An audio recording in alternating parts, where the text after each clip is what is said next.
नमस्कार। Prime time में आज मैं कादम्बिनी शर्मा हूँ आपके साथ। आज चर्चा पाकिस्तान और भारत के बीच राष्ट्रीय सुरक्षा सलाहकार बातचीत की, जो एक विचित्र मोड़ पर पहुंच गई है। सबसे पहले आपको हम भारत के विदेश मंत्रालय के प्रवक्ता विकास स्वरूप का बयान सुनवा देते हैं। Without confirming either the program or the agenda, the Pakistani High Commissioner invited Hurriyat representatives to consult with the visiting NSA. The UFA understanding on the talks, read out jointly by the two foreign secretaries, was very clear. The NSAs were to meet to discuss all issues connected to terrorism. This was the only agenda set for them by the two prime ministers. The insistence on meeting Hurriyat as a precondition is also a complete departure from the UFA understanding. India has always held the position that there are only two stakeholders in our relationship, not three. India remains committed to discussing issues with Pakistan peacefully and bilaterally. In fact, we took the initiative to engage at UFA. But unilateral imposition of new conditions and distortion of the agreed agenda cannot be the basis for going forward. और अब इस बयान से आपके सामने साफ हो गया होगा कि पाकिस्तानी एनएसए का हुर्रियत से बात करना भारत को स्वीकार नहीं और पाकिस्तान को उनसे बात नहीं करना मंजूर नहीं। अब इस पर दिन भर की बयानबाजी पर भी एक नजर डाल लेते हैं।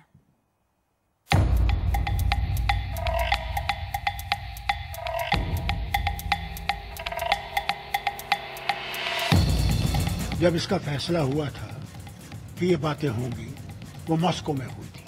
उसमें कोई ये बात नहीं हुई थी कि third party will be there, there will be Hurriyat और there will be anybody else. वो बात नहीं थी। ये कमाल की बात है। पाकिस्तान चाहता है ये दिखाना कि हुर्रियत ही जम्मू कश्मीर लद्दाख को रिप्रेजेंट करती है। अगर वो बातचीत चाहता है तो फिर बातचीत का एक वाहिद रास्ता है कि हम सबको इस बातचीत में शामिल होना चाहिए, क्योंकि कश्मीर मसला ही कोर इशू है। अगर कश्मीर पे बात नहीं होगी, बाकी इश्यूज पे बात होगी, बात बनेगी नहीं। हम आतंकवाद के साथ वार्ता नहीं करेंगे। Terror and talks will not go together. So Kashmiri people have a very legitimate claim to be a part of any kind of a decision-making process where India and Pakistan wants to discuss Kashmir, and Kashmiri people must be part of that process. Directly Pakistan बात करता है और उनके national security adviser बात करते हैं, तो ये बुरी बात है। इसको हम टॉलरेट नहीं करना चाहिए। इस समस्या से आंख मूंदना या इससे मन चुराना मैं ठीक नहीं मानता। तो बातचीत होना चाहिए, और पिछली बार जो कैंसिल की थी अब रास्ते पे है, तो ठीक तरह से बातचीत करना चाहिए। और इस पर चर्चा करने के लिए हमारे साथ खास मेहमान हैं। यहाँ पहले आपको बता दें, यहाँ दिल्ली स्टूडियो में हमारे साथ उमाशंकर सिंह हैं, फॉरेन अफेयर्स एडिटर हैं हमारे। संबित पात्रा जुड़ रहे हैं, प्रवक्ता हैं बीजेपी के। संजय निरुपम भी हमारे साथ जुड़ेंगे।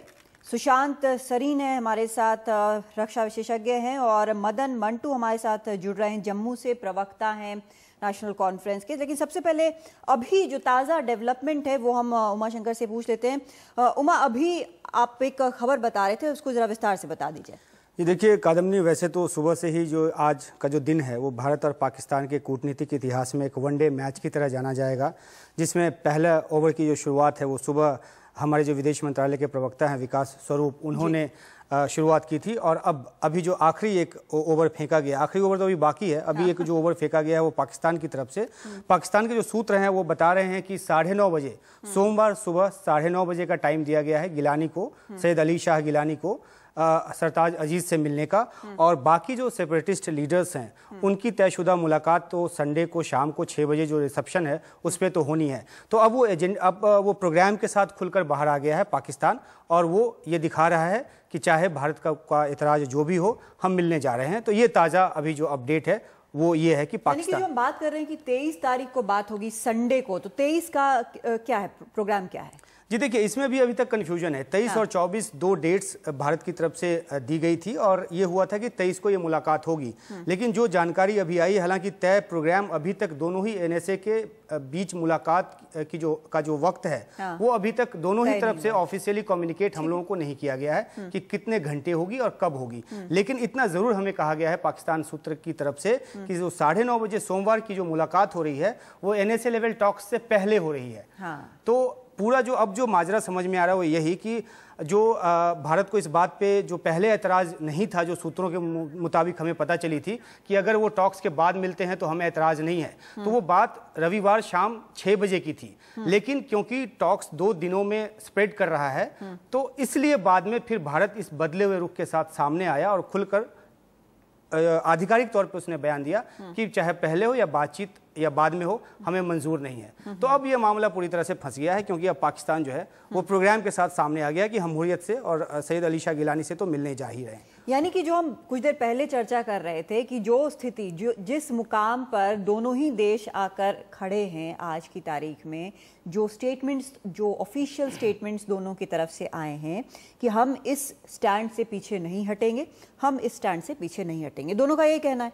यानी कि अगर उस स्टैंड से हम पीछे नहीं हटेंगे, दोनों ही जब ये कह रहे हैं, तो एक उसका अगर एक लॉजिकल हम अर्थ निकालें तो ये होगा कि बातचीत नहीं होगी। यही साउंड हो रहा है। हालांकि भारत जो है वो कूटनीतिक तौर पे गलती कभी नहीं करेगा कि अपनी तरफ से वो बातचीत को रद्द कहे, और यही आज का जो स्टेटमेंट आया है विकास स्वरूप जी का, उसमें यही बात है कि जो आप कंडीशन थोप रहे हैं, पाकिस्तान के हवाले से ये कहा गया है कि जो नई शर्तें, और नई शर्तें क्या है, हुर्रियत से बात करेंगे और कश्मीर इशू को ही प्रोमिनेंस के साथ उठाएंगे। तो इस कंडीशन के साथ भारत ने कहा कि बात आगे नहीं हो सकती। लेकिन ये डिप्लोमेटिक लैंग्वेज है, भारत अपनी तरफ से ये नहीं, भारत ने नहीं कहा है कि हम रद्द कर रहे हैं। और अब जबकि पाकिस्तान की तरफ से बयान आ गया है कि 9:30 बजे मुलाकात होने जा रही है, तो फिर एक जो बॉलिंग है वो भारत की तरफ से होनी है। अब वो आज होती है, कल सुबह होती है, कल दोपहर को होती है, लेकिन अभी आखिरी ओवर तो जैसा कि मैंने पहले भी कहा, वो फेंका जाना बाकी है। ठीक है, संबित हमारे साथ यहाँ पर जुड़ गए। संबित, जो आज की तारीख में जो जहाँ पर हम खड़े हैं, भारत और पाकिस्तान जहाँ पर खड़े हैं, बहुत विचित्र स्थिति है। जब पिछली बार ये हुआ था तो इमीडिएटली टॉक्स जो हैं वो कॉल ऑफ कर दिए गए थे, लेकिन अब दोबारा से लगता है कि फिर वही गलती की जा रही है। देखिए कादम्बरी, मेरे पास वो जॉइंट रेजोल्यूशन है जो दोनों देश के प्रधानमंत्री ने ऊफा में मिलकर बात की थी और उसके बाद फॉरेन सेक्रेटरी ने हस्ताक्षर किए थे। उसका जो पहला पॉइंट है वो है a meeting in New Delhi between the 2 NSAs to discuss all issues connected to terrorism. ये बहुत ही ब्लैक एंड व्हाइट में और बहुत ही सीधा भाषा में लिखा हुआ है कि दो देश के जो NSA हैं वो मुलाकात करेंगे और टेररिज्म के ऊपर बात करेंगे। इसमें कोई इफ बट और किसी प्रकार की गुंजाइश नहीं है। और आज MEA के प्रवक्ता ने इसे साफ किया कि जब दोनों देशों ने ये दोनों बायलैटरली माना था कि हम NSA लेवल मीटिंग करेंगे और टेररिज्म, आतंकवाद के ऊपर टॉक करेंगे, तो आखिर उसमें किसी प्रकार का क्लॉज जोड़ना, उसमें किसी प्रकार का डिस्टॉर्शन करना, ये तो अलाउड नहीं है, ये तो बिल्कुल हम नहीं होने देंगे। इसलिए एक सख्त वार्निंग के रूप में कि आप जिस बिंदु पे एक्सेप्ट आप किए थे उस बिंदु से आप पीछे मत होइए, ये हमने दिखाया है। दूसरी बात, जहां तक सेपरेटिस्ट से मिलने की बात है, आप देखिए प्रथम दिन से ही नरेंद्र मोदी जी की सरकार ने इस पे स्पष्टता रखी थी। पहले दिन जब नरेंद्र मोदी जी का शपथ ग्रहण समारोह होना था और नवाज शरीफ हिंदुस्तान आए थे, आपको ध्यान होगा उससे पहले जितनी बार भी प्राइम मिनिस्टर या प्रेसिडेंट इंडिया आते थे पाकिस्तान का, वो मिलते थे सेपरेटिस्ट से। मगर मोदी जी के शपथ ग्रहण समारोह में जब शरीफ आए तो वो नहीं मिले, उनको नहीं मिलने दिया गया किसी भी अलगाववादी से। और उसके बाद फॉरेन सेक्रेटरी लेवल के टॉक्स भी रद्द किए गए, जब हमारे वार्निंग के बावजूद वो मिलने की कोशिश में लगे रहे सेपरेटिस्ट से और मिले भी। आज भी हमने ये वार्निंग जारी किया है कि हमें मंजूर नहीं है कि कोई भी थर्ड स्टेक होल्डर इसमें बातचीत करे, इंडिया और पाकिस्तान को छोड़ के। ठीक है, ये इसमें एक पॉइंट जोड़ना चाहूंगा जो संबित जी ने कहा है, और उन्होंने बहुत सही कहा है, जो कि बात हम पहले भी कर रहे थे कि जो पहला पॉइंट है उसमें यह है कि NSA लेवल टॉक्स होगा और टेरर के मुद्दे पर होगा। और इसमें भारत का पक्ष इसलिए मजबूत है क्योंकि इसमें वाकई में किसी और मुद्दे का जिक्र नहीं है, और ये पहला कदम है। इसके बाद बातचीत बहुत आगे जानी है। ये कोई ऐसी बात नहीं कि आज बात हो रही है और आज कश्मीर इशू नहीं उठा या हुर्रियत से आज नहीं मिले तो अब आगे कोई रास्ता ही नहीं है। तो ये जिद पे इसलिए पाकिस्तान अड़ा है, जो मुझे लग रहा है वो इसलिए क्योंकि जो उसने गलती उफा के स्टेटमेंट में अपने हवाले से की थी, जो कश्मीर शब्द का जिक्र इसमें नहीं है, और जिस वजह से उनको घर में पूछा गया, उसके बाद अजीज साहब ने एक प्रेस कॉन्फ्रेंस किया और अपनी बात को दोहराई और कहा कि कश्मीर जो है वो इशू रहेगा। तो अब उसको एक बड़ा अच्छा मौका मिल गया है पाकिस्तान को कि वो हुर्रियत के बहाने कश्मीर इशू को उठा रहा है और सुर्खियां बटोर रहा है। ठीक है, मैं इस पर संजय निरुपम आपकी भी राय चाहूंगी कि आज जो हुआ है, आज जिस स्थिति में हम खड़े हैं, भारत और पाकिस्तान बातचीत के मद्देनजर जिस स्थिति में खड़े हैं, वो आखिर कहां से आ रही है, किसकी गलती है, क्या हुआ? देखिए, आज हम एग्जैक्टली कहाँ पे खड़े हैं समझ में नहीं आ रहा है, क्योंकि दिन भर भारत की तरफ से और पाकिस्तान की तरफ से जो बयानबाजी होती रही है, उस बयानबाजी में सच्चाई क्या है समझ में नहीं आ रहा है। कुछ महीने पहले जो विदेश सचिव के स्तर पर वार्ता होने वाली थी, वो वार्ता इसलिए स्थगित की गई क्योंकि पाकिस्तान ने अलगाववादियों से बातचीत करने की कोशिश की गई। कल परसों से ही खबर आ रही थी कि पाकिस्तान बातचीत से पहले अलगाववादियों से बात करेगा। इसका मतलब जो आतंकवाद का मुद्दा हम केंद्र में रखना चाह रहे थे, ऊफा एग्रीमेंट या ऊफा ज्वाइंट स्टेटमेंट के हिसाब से, वो मुद्दा कहीं ना कहीं किनारे हो रहा है और कश्मीर फिर से सामने आ रहा है। ऐसे में भारत को 48 घंटे तक इंतजार करने का कोई मतलब नहीं है। ऐसे में अगर पिछली जो भूमिका देखी जाए भारत सरकार की, उस भूमिका से स्पष्ट होता है कि अगर पाकिस्तान अलगाववादियों से बातचीत करने की मंशा भी जाहिर करता है तो ये बातचीत स्थगित हो जानी चाहिए। लेकिन अभी तक पीटीआई ने कुछ न्यूज दी, उसके बाद सरकार के सूत्रों की तरफ से कुछ न्यूज आ रही है कि नहीं, अभी तक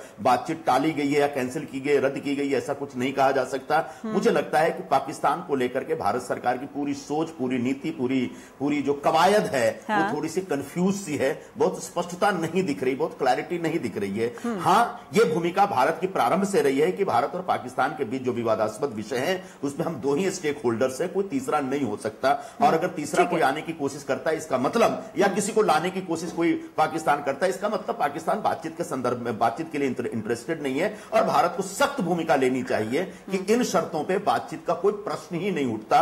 अभी भी भारत की भूमिका बहुत स्पष्ट और सख्त नहीं दिख रही है। ठीक है, मदन मट्टू साहब, आपसे आपकी राय इस पर जानना चाहूंगी। जो अभी जहां पर हम खड़े हैं वो आपकी राय में क्या है?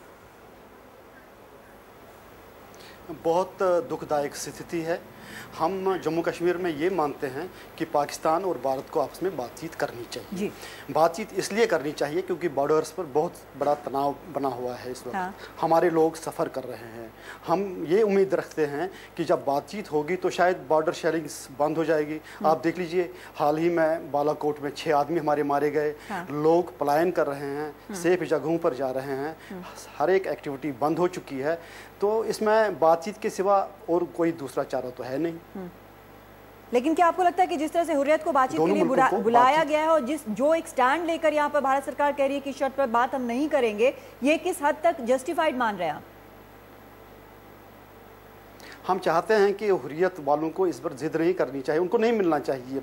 नहीं, ये तो आप हुर्रियत का पक्ष बता रहे हैं ना। आप भारत सरकार अगर वो कह रही है कि हम नहीं चाहते मिले, पाकिस्तान कह रहा है मिलेंगे। भारत सरकार का स्टैंड जो आज तक जब होता आया है तब ध्यान भी नहीं दिया जाता रहा है, लेकिन आज वो एक फोकल इशू हो गया है। वही तो मेन इशू तो बैकग्राउंड में चला गया है। अब तो फोकल इशू ये बन गया है कि हुर्रियत वालों को मिलना चाहिए या नहीं मिलना चाहिए। असली मुद्दा तो इसके बीच में जा रहा है और हमें तो असली मुद्दे के साथ ताल्लुक है। हम चाहते हैं कि बातचीत हो, दोनों मुल्कों को बातचीत करनी चाहिए। इन बातों को इसमें आगे अटकना नहीं चाहिए कि इस बात पर कि हुर्रियत आगे आ जाए नहीं आ जाए। हुर्रियत भी कश्मीर और जम्मू के लोगों के सिंसियर अगर है तो फिर उनको इस जीत के लिए इंसिस्ट नहीं करना चाहिए। ठीक है संबित, जो यहाँ पर संजय निरुपम ने कहा है और जो यहाँ पर मदन मट्टू साहब कह रहे हैं, कहीं एक तो मदन मट्टू का अलग यहाँ हिसाब है कि हुर्रियत को जिद नहीं करनी चाहिए, लेकिन संजय निरुपम का जो आरोप है, जो लगातार कांग्रेस आरोप लगाती रही है कि कंफ्यूज नजर आ रहा है। आपने बोला कि शुरू से हमारा यही स्टैंड रहा है, लेकिन शुरू से जो स्टैंड है आपका आखिर तक नहीं दिख रहा है। अभी जो स्टेटमेंट हमारे पास है उसमें भी क्लियर कट नहीं बोला गया कि रहने दीजिए, अगर आपको ये करना है तो हम बात नहीं करेंगे। मैं आपको बताता हूं, देखिए कंफ्यूजन कहां है, मैं आपको भी 10 सेकंड में बता देता हूं। आप देखिए, पहले दिन से ही हमारा स्टैंड इतना ही रहा है कि आप सेपरेटिस्ट से बात नहीं करेंगे, आप हमारे से बात करेंगे। और जब भी पिछली बार भी आपको याद होगा जब वो आए थे, हमने उनको पहले वार्निंग दिया कि नहीं आप मत मिलिए। वो मिले, उसके बाद हमने टॉक कैंसिल किया क्योंकि मौका देना बनता है। हो सकता है वो हमारी वार्निंग तो इस बार भी आप वेट करेंगे कि पहले आज भी हमने नहीं, ऐसा नहीं होता है। हो सकता है पाकिस्तान अपने बात से हट जाए और ये बिकॉज अभी समय है, हमें एक अच्छे मेजबान की तरह अपना स्पष्ट रखना चाहिए, मत सख्त रखना चाहिए। कंफ्यूजन कहां है? देखिए, पिछली बार जब टॉक कैंसिल हुआ था तो कांग्रेस ने, मुझे याद है, 3 प्रेस कॉन्फ्रेंस किया था और कहा था कि सेपरेटिस्ट से मिल लिया तो क्या हो गया, टॉक क्यों कैंसिल कर दिया। सरकार तो कंफ्यूज्ड है। आज बोल रही है सेपरेटिस्ट से मिलने की मनसा भी है तो टॉक कैंसिल कर देना चाहिए। तो कंफ्यूज्ड कौन है?